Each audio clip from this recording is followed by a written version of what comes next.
So, papakuluan natin yung broccoli. Tsaka yung manok, iaano ko siya mamaya, i-slice ko. Tapos, may onion ako, tsaka kamatis at kiwi. Tapos, ito lang ang ilalagay ko. Sauce lang siya. At olive oil. Kaunting salt. So, masarap na ito.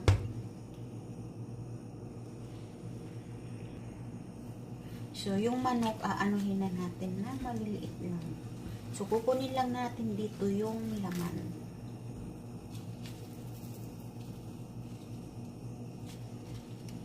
So, gaganituhin natin siya. Depende sa inyo kung malaki or maliit.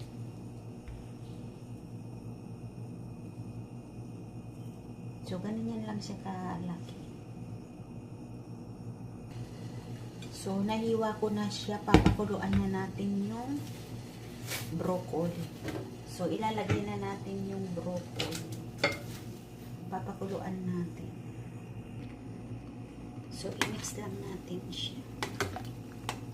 Papakuluan natin siya ng mga 15 minutes. Half cook lang ang luto ko dyan. So, isasama ko yung broccoli.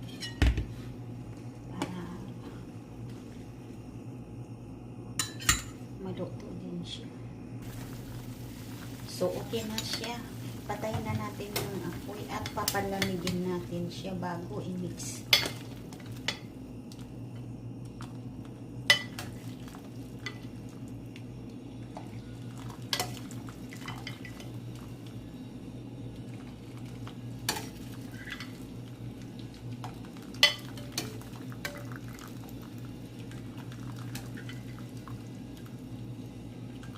So, okay na siya. Papalamigin natin. So, ilalagay na natin yung onion, tomato, kiwi,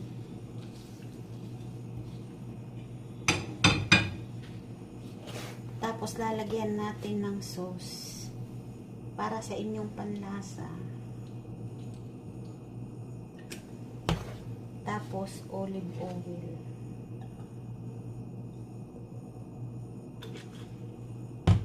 So, i-mix natin siya.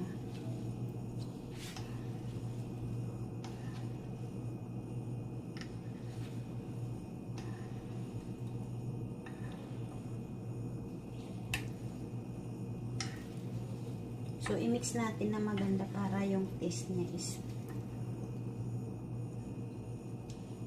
kumalat sa bawat isa. So, ilalagay rin natin yung chicken.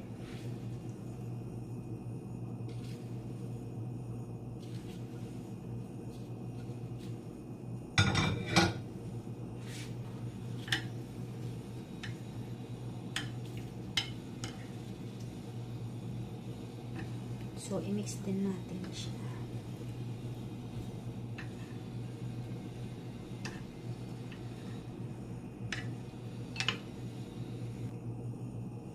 So, lalagyan natin ng kaunting salt lang. Kasi hindi ako naglagay ng salt sa broccoli. So, maglalagay tayo ng kaunting salt. Tapos, mix natin.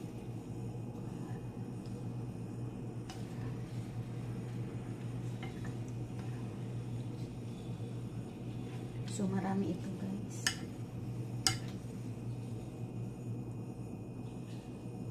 So, titikman na natin. Lalagyan natin ng manok at kiwi. Oh.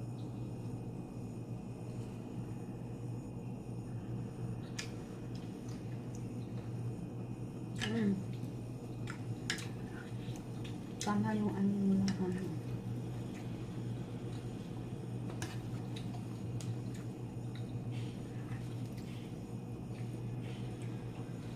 So, okay na ito, guys.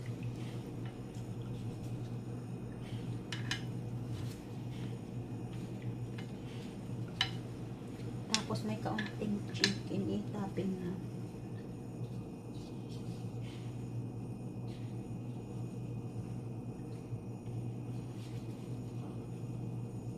lagyan natin ng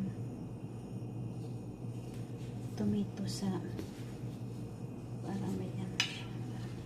Tapos yun, lagyan natin ng sauce.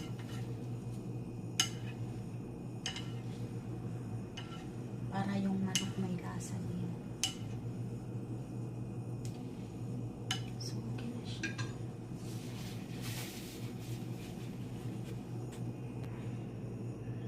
Guys, maraming salamat po sa lahat ng nanonood. God bless po.